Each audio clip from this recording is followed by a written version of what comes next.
there, welcome to 20 for 20. My name is Kathleen Draper with the Elks National Foundation. Today, I'm joined by Keoni Bailey, a 2015 Most Valuable Student Scholar from Wisconsin.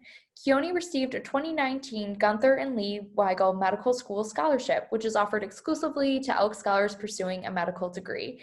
Thanks so much for joining us today, Keoni. And first of all, I'll just have you tell us where you're from and a little bit about yourself. Yeah, thanks for having me. It's good to be able to interact, even if it's virtual.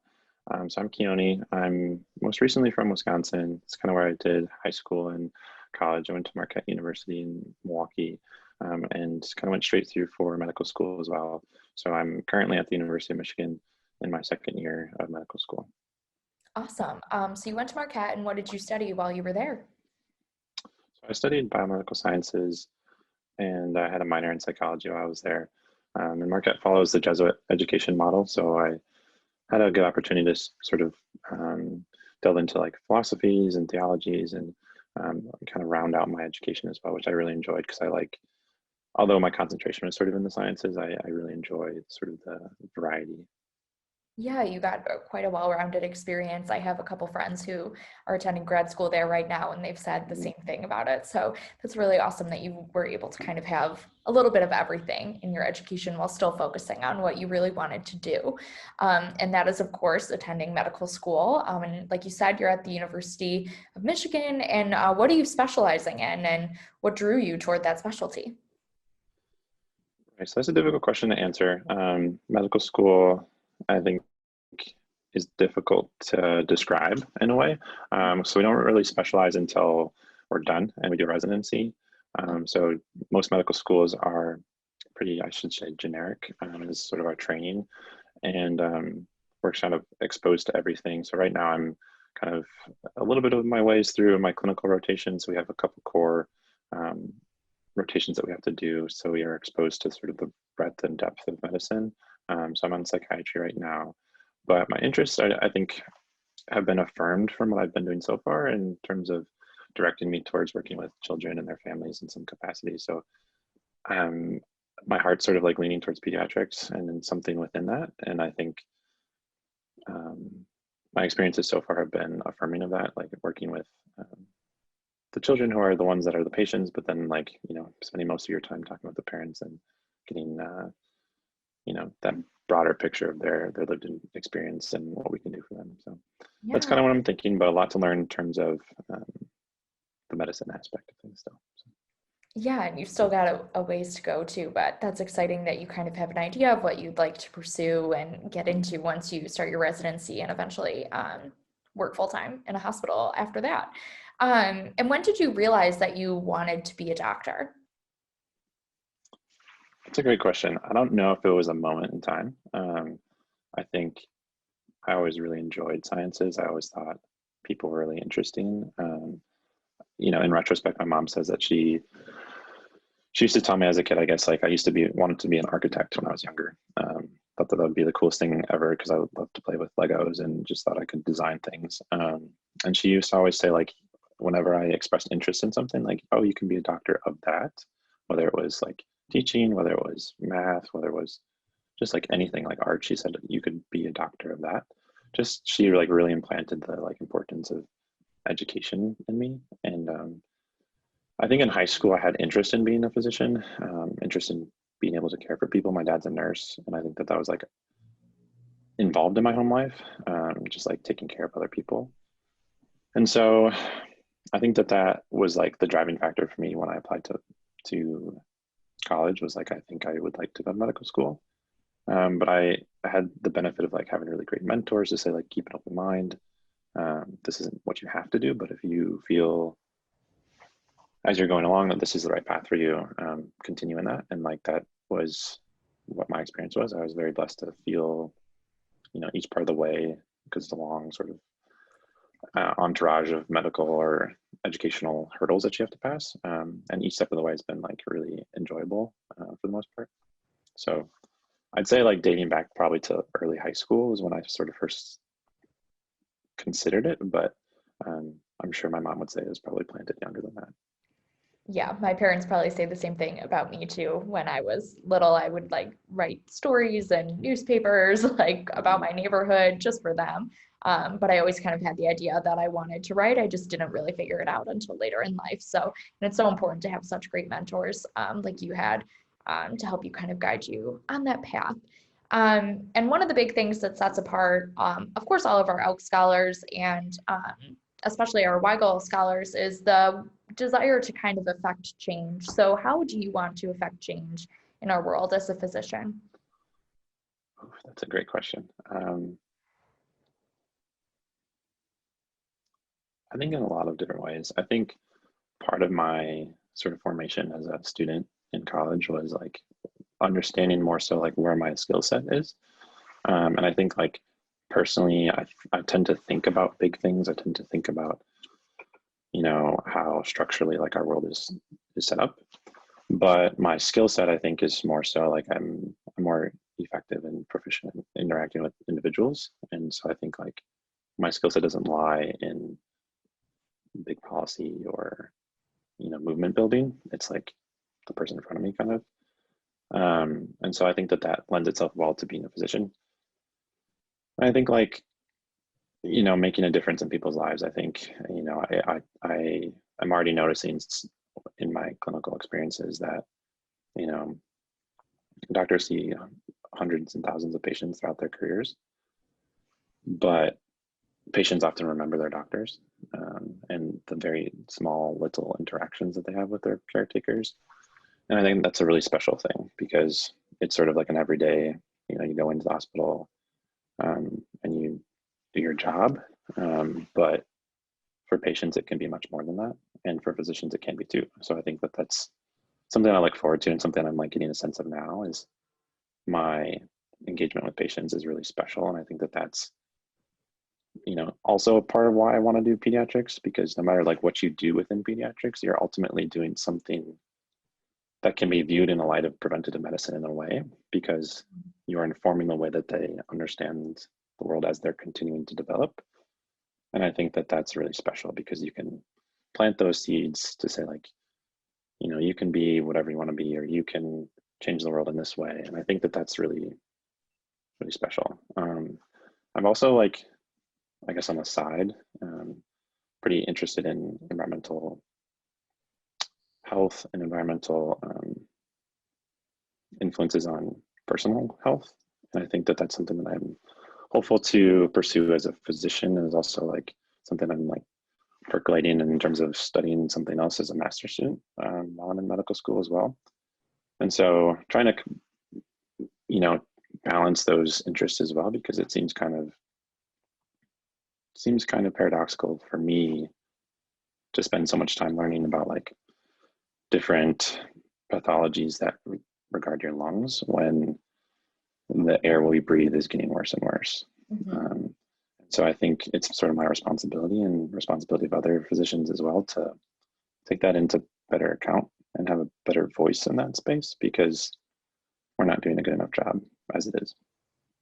Yeah, and I think that kind of holistic view of medicine, where it's not just a very specific treatment or method, but it's kind of like your whole life and your world that really shapes your health. I think that's a really important view to have, and that's really exciting that you are able to explore that and hopefully one day be able to kind of push that out into the world as maybe a pediatrician. So that's really cool.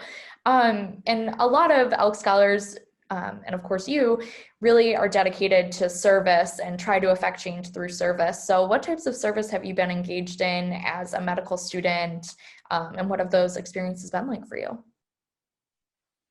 Yeah, that's a great question. I think it's been something that's been evolving as I've been a medical student. I think to kind of give people context for what my program looks like, we spend the first year sort of in the books, and it's like the easiest way to think about it. My second year, I'm in the clinic. And so I'm already sort of rotating through the different sectors of medicine. And I think the first year was like a little bit more similar to undergrad, where I had a little bit more dedicated time to explore different options. So I spent a good amount of time with our Black Medical Association here, served as the vice president with them. And obviously with this last year, there was a lot of conversations around race and conversations around equity and justice, and got a good amount of time to help craft some of those conversations here at the university, and um, start to make change in certain areas there, and was able to sort of like facilitate some mentorship opportunities for the undergraduate students here, because diversity in medicine is an important thing that I think a lot of institutions and medicine in general are struggling with. So it's exciting to be sort of on the other side, like not necessarily like applying into medicine, like I'm in medicine, but I'm very like I'm a kindergartner in the sense of like where my training is at. So it's exciting to sort of like think about how to change it while I'm in it now. I think the other thing that's sort of tied with that is that there's a program here at the University of Michigan called Doctors of Tomorrow.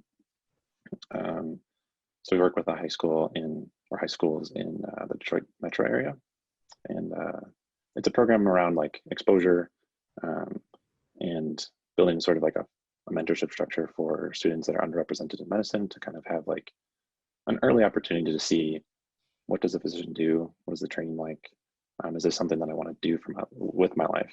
So that's been like really exciting.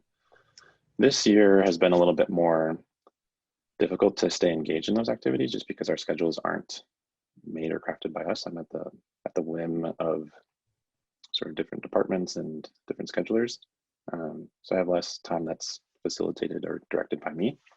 But at the same time, like taking that service mindset into like my patient care and thinking about, what are the resources that this person needs if they, don't have a vehicle access or their home life isn't as stable as you would wish it to be. So just like taking that mindset and hopefully returning to some of the more structured organizational stuff as I have a little bit more control of my schedule. Yeah, and of course, that's probably been difficult to, with the pandemic going on. It's very challenging to be able to go to these schools and maybe see these students and interact with them one-on-one when that's not necessarily safe right now. So how has the pandemic kind of shifted the way that you're learning and interacting with patients and things like that? It's a very interesting time to enter medicine. Yeah. It's a very interesting time to be alive. And I think it's sort of a blessing in a way. I feel very grateful for the university that I'm at, in the way that they've managed to look out for my education and look out for me while I'm trying to continue my training, and also take care of the needs of the community and people that are sick while they're doing that. And so like for me anyway, I'm considered an essential part of the learning environment. And so there was a little bit of a hiatus earlier on when we didn't know as much about COVID as we do now. So my learning was sort of still in the books at that point. So I just went totally online. And then now I've been in the clinic. We have intent to stay and remain in the clinic for the foreseeable future. So grateful that I can do that. Grateful that I'm at a place where we have enough resources to allow me to do that. But it's been a very difficult year in many ways. Yeah.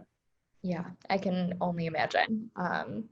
We've been very fortunate at the ENF to be able to work from home, but I can't really imagine being kind of in a clinic environment and seeing patients every day, because you know that there's still a risk that you could get infected as well. So that's really powerful that you've been able to continue to work with patients during this time, and probably a really interesting and hopefully once in a lifetime learning experience to be able to kind of work through a pandemic and kind of learn medicine in this sense.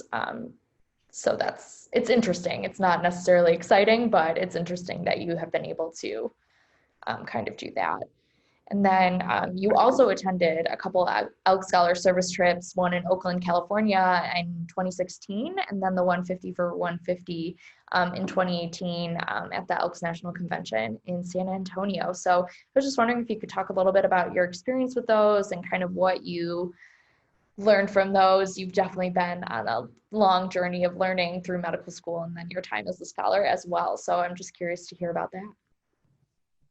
Yeah. Testing my memory a little bit in 2016, but I think like I think it holds true still. Like I just received a piece of mail the other day with a Christmas card from someone I met in 2016 on that service trip. So like that is still a part of my life, and the people are still a part of my life. And it's been really special. I think like overall, I would, I'm a little bit more senior, I suppose now, in terms of like Elks scholars in general, but I would encourage whoever is considering to like really go after it and like apply, because I think, I mean, my experiences, I guess, with the Elks has been, relationship building. And I think it's like really a wonderful space to be, and really like a privilege for me to have continued a relationship. I think there are other scholarships that sort of a one and done thing. And there's sort of this financial award, and you feel very grateful for it, but I don't think there's that relationship that's always a component of it. And I think that that's both professionally and interpersonally like the more important piece. The financial aspect is the sort of catalyst for that engagement and my education, and I'm so incredibly grateful for the financial support that I've received. I think like it's allowed me to do many things that I probably wouldn't have otherwise been able to do as a student and now as a medical student. But I do really believe that like it's the persons and people behind both the donations and both the Elks Foundation that facilitates all this that has been the more rewarding piece for me, because I get to do things like this. I get to have a Christmas card sent to me. I get, just to see and hear about all the wonderful things that people are doing and achieving. And I think, it's odd to be in medical school now, because I think for many, I think medical school and physicians in general are sort of held on a pedestal, like of prestige. And I think like I'm very, very grateful to be on the path that I am, but I'm also very humbled by the people that are doing things that aren't medicine, and are just as equally and even more so impressive and important in the world. And I think that that community that started back in 2016 has only grown.